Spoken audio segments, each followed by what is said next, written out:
नमस्कार मंडळी, चला तर मी आज बनवणार आहे आलू पालकची भाजी।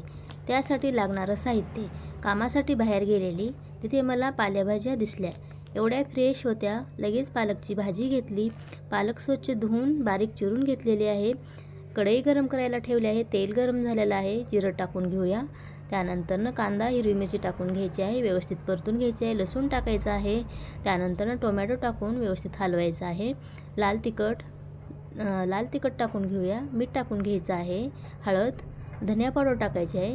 व्यवस्थित असं मिक्स करून घ्यायचं आहे। त्यानंतर बारीक चिरलेला बटाटा टाकून घेऊया। बटाटा टाकल्यानंतर व्यवस्थित असं हलवून घ्यायचं आहे। थोडंसं पाणी टाकून घेऊया। 2 मिनिटासाठी आपण झाकून ठेवूया। 2 मिनिटं झालेले आहे। आता आपण पालक चिरून घेतलेले आहे ते टाकून घेऊया।